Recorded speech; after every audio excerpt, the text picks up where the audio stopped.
ይህ ራዲዮ አፉረቢያ የአማርኛ ዝግጅት ነው። ራዲዮ አፉረቢያ በሳምንት አንድ ቀን በአፋን ኦሮሞና በአማርኛ ቋንቋዎች ተዘጋጅቶ የሚቀርብላችሁ የራዲዮ ቅንብር ነው። ራዲዮ አፉረቢያ በኢንተርኔት ድህረገጽ በሰይፈነበልባል.com ተዘጋጅቶ የሚሰራጭ ራዲዮ ነው።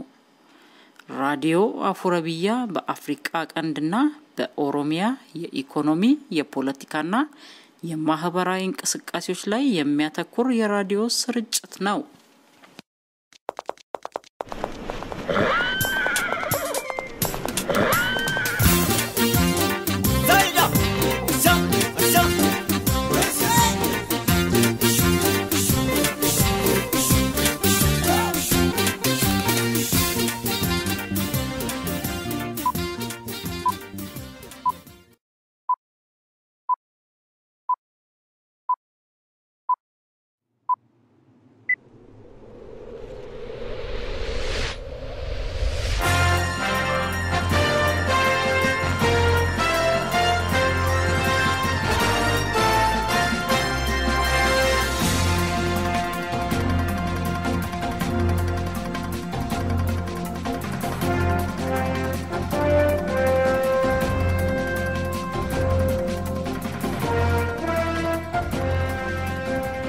ሊንክ ቀጥሎ ዜና እናሰማለን። በቅድሚያም ርዕሰ ወሬዎቹ የምንታገለው የምንሞተውና የምንዋጋው ለአንድ ህዝብ እስከሆነ ድረስ ትግሉን ማስተባበር የወቅቱ ጥያቄ ነው ተባለ።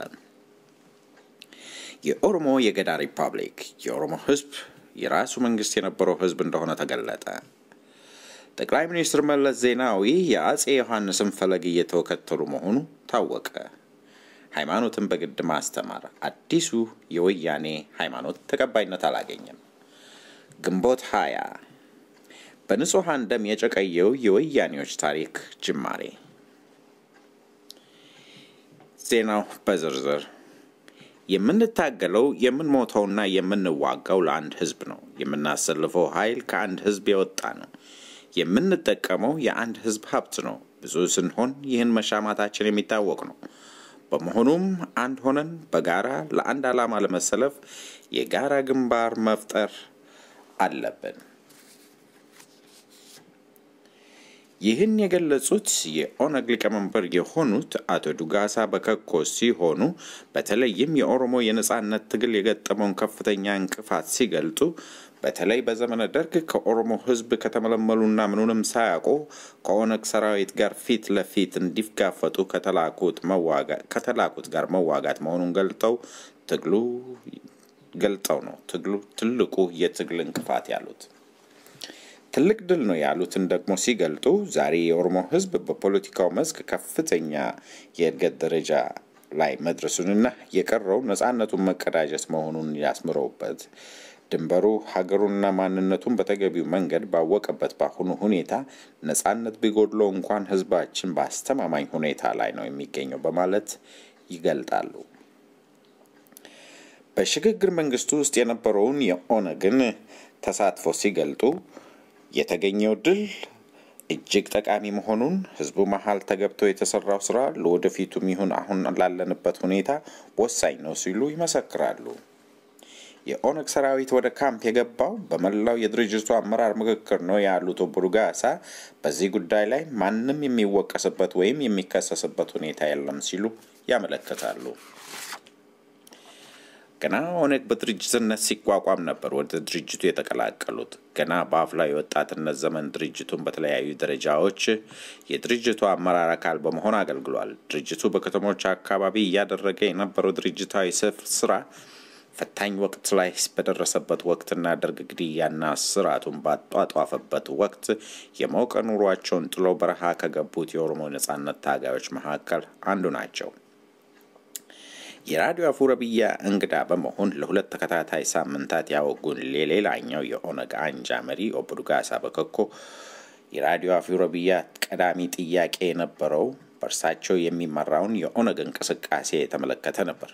ኦቦ ዱጋሳ ሲመልሱ ድርጅታዊ ስራዎች እየተካሄዱ መሆናቸውን ጠቅሰው ኦቦ ዳውድ ኢብሳ በሚመራውና በራሳቸው ድርጅት መካከል ያለውን ግንኙነት ሲገልጹም በሁለታችን መካከል ጎልቶ የወጣ የጠላትነት ስሜት የለም ሲሉ ያረጋግጣሉ።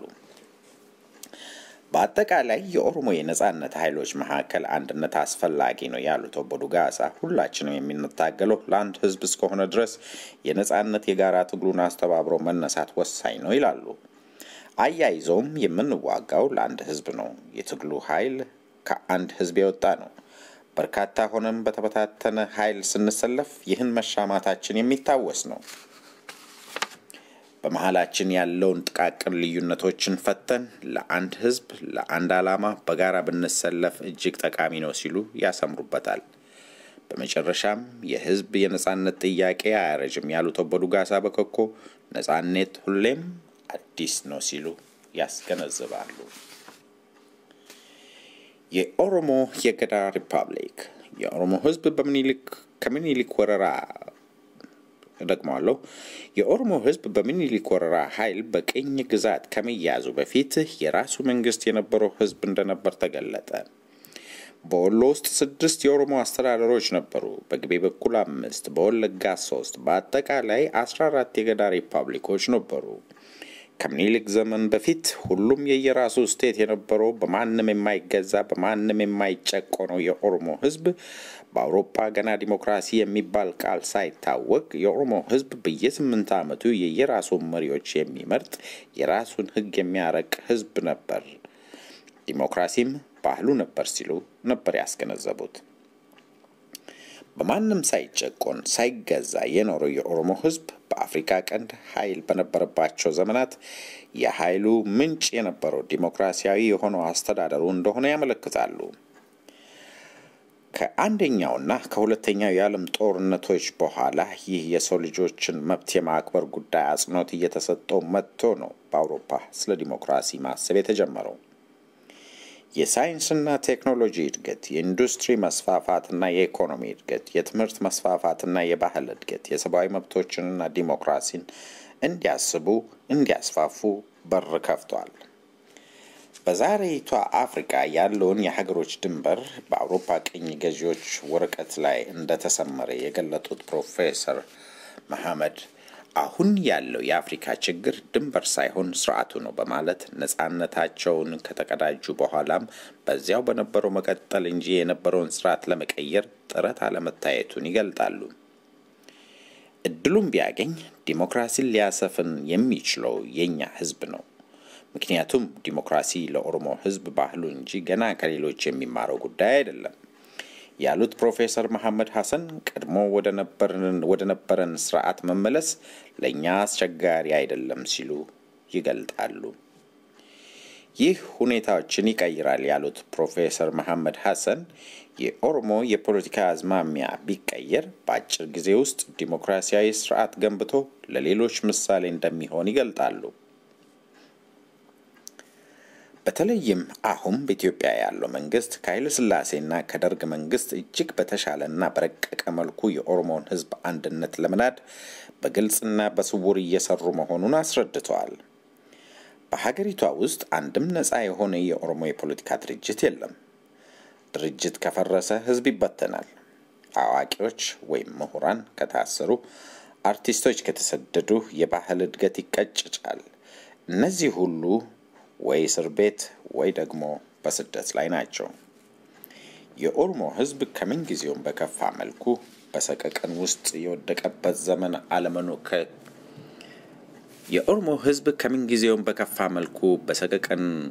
የወደቀበት ዘመን አለመኖሩን ከአይን ማኝነት በመነሳት ገልጠው ከማንኛውም ስርዓት በበለጠ የኦሮሞ ህዝብ ወደ ድህነት አዘቅት የወረደው በወያኔው መንግስት መሆኑን ጠቅሰዋል። ገንዘብ፣ ዕውቀትና ድርጅት ከሌለ ምንም ማድረግ አይቻልም። በተለይም ራዲዮ አፉረብያ ከመለስና ከመንግስቱ ኃይለ ማርያም የትኛው በኦሮሞ ላይ የከፋ ጉዳት አደረሰ? ታሪክስ እነዚህን ሁለት ሰዎች እንዴት ያያቸዋል ብሎ ላቀረበላቸው ጥያቄ ሲመልሱ ከሲንጀሮ ቆንጆ ማንን ይመርጡ አይነት ተረት በማውሳት ይህ አሁን ያለው መሪ የኦሮሞን ህዝብ ወደ ባሰ መከራ ውስጥ ለማስገባት አብዝቶ እየሰራ መሆኑን ጠቅሰው ነበር ያብራሩት። ይህን ቃለ ምልልስ ትርጉም በቀጣዩ ፕሮግራማችን ይዘን እንቀርባለን። ጠቅላይ ሚኒስትር መለስ ዜናዊ የአጼ ዮሐንስን ፈለግ እየተከተሉ ነው። ሃይማኖትን በግድ ማስተማር አዲሱ የወያኔ ፖሊሲ ተቀባይነት አላገኘም። ወያኔ መራሹ የኢትዮጵያ መንግስት ዜጎችን ወደ ሃይማኖት ትምህርት ቤት ልኮ ማመንና መከተል ያለባቸውን ሃይማኖት ሲያስተምር ባለንበት የ21ኛው ክፍለ ዘመን ብቸኛው መንግስት ሊያሰኘው እንደሚችል ታወቀ። እጅግ አክራሪ በሚባሉት ሀገሮች እንኳን መንግስት ይህን አይነት ጉዳይ ሲፈጽም አልታየም። በኢትዮጵያ ታሪክ ግን ከአጼ ዮሐንስ ቀጥሎ ጠቅላይ ሚኒስትር መለስ ሁለተኛው ገዢ ሆነው ይሰለፋሉ። አጼ ዮሐንስ የወሎ ኦሮሞዎች ክርስቲያን እንዲሆኑ በወሰዱት የጭካኔ እርምጃ ምላስ ይቆርጡ እንደነበር ታሪካቸው ይናገራል። የእርሳቸውም ፈር የተከተሉት መለስ ዜናዊ አዲሱን ሃይማኖት የሚያስተምር አስተማሪ ከውጭ አስመጥተው ህዝብ በሙስሊሙ ቀድሞ የሚያውቀውን ትቶ አዲስ ሃይማኖት እንዲማር እያስገደዱት ነው። የገዢው ኢህአዴግ ፓርቲ ካድሬ እንደሆኑ የሚነገርላቸው የኢትዮጵያ እስልምና ጉዳዮች ከፍተኛ ጉባኤ በኢህአዴግ ድጋፍ ስልጣን ላይ እንደወጣ የሚነገርለት ሲሆን 50,000 ያህል ሰዎችን መዝግቦ ለአዲሱ የሃይማኖት ትምህርት ማዘጋጀቱ ታውቋል። በሼክ አብደላ አልሐሪሪ እንደተመሰረተ የሚነገርለት ይህ አዲስ ሃይማኖት ሌሎቹን የሀገሪቱን ሙስሊሞች ሃይማኖት አልባ በማለት የሚዘልፍ ሲሆን ህዝቡን ያስቆጣውም ይሄው የተጣለበት የመንግስት ግዳጅ ነው። በርካታ ወጣቶች አንማርም በማለት ታስረዋል። የኢትዮጵያ ሙስሊሞች ግን ይህን የመንግስቱን ጣልቃ ገብነት በመቃወም ይከሳሉ። ወያኔ መራሹ መንግስት ይህን ጣልቃ ገብነት በሃይማኖት ጉዳዮች ውስጥ የሚፈጽመው አክራሪነትን ለመከላከል ነው ቢባልም ሁኔታው ግን ህዝቡን ወይም ሀገሪቷን ከዚህ በፊት አይተው ወደማታውቀው ጽንፈኛ ገጽ ሳይለውጣት እንደማይቀር ያወሳሉ። 35% የኢትዮጵያ ህዝብ የሙስሊም ሃይማኖት እንደሚከተል ይገመታል። በንጹሃን ደም የጨቀየው የወያኔዎች እጅ ዛሬም ያጨበጭባል። ግንቦት 20 ቀን የኦሮሞ ህዝብ የመከራ ገጽ የተከፈተበት ቀን ነው። ይህ ቀን በጥቂት የአድዋ ፖለቲከኞች ዘንድ እጅግ ደንቆ ይከበራል። ምክንያቱም ወያኔ ስልጣን የያዘበትን የሚኒልክን ቤተ መንግስት የተረከቡበትን 21ኛ ዓመት ያከብራሉና።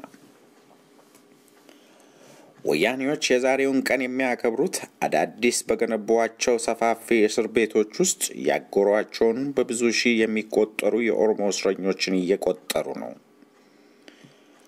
ወያኔ 21ኛ ዓመቱን የሚያከብረው በገፍ የፈጁትን የኦሮሞ ዜጎች ቤታቸውን በላያቸው ላይ ዘግቶ እሳት ለኩሶ የፈጇቸውን የኦሮሞ ህፃናት፣ አዛውንቶችና እናቶች አጽም ከመቃብር እየጮኸ ነው። ግንቦት 20 የኢህአዴግን የፖለቲካ ምህዋር የሚያሽከረክሩት የአድዋ ፖለቲከኞች የወያኔ ነፍሰ ገዳዮችና ካድሬዎቻቸው በንጹሃን ደም በጨቀየው እጃቸው ስለፈጸሙት የጭካኔ ገድል እያሰቡ የሚያጨበጭቡበት ቀን ነው። በጋምቤላ ህፃናት በጀርባቸው እንደተሸከሙ በጥይት ተደብድበው በግፍ የተፈጁትና በየጤሻው ወድቀው የቀሩ እናቶች ምስል ህሊናቸውን ሳይኮረኩራቸው ነው የዛሬውን ቀን የሚያከብሩት።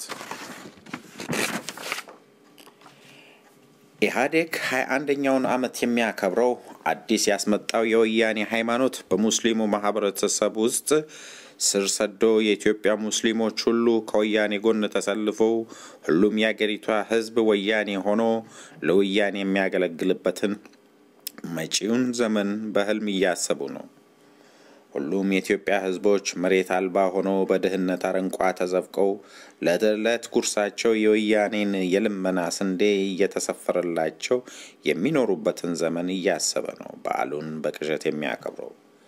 ወያኔዎች ግንቦት 20ን በፌሽታና በፈንጠዝያ ያከብሩታል። ለአብዛኛው ግን የሐዘን፣ የውርደት፣ የመራቆት፣ የመራብና የስደት፣ የእስራትና የግፍ ግድያዎች መታሰቢያ ቀን ነው።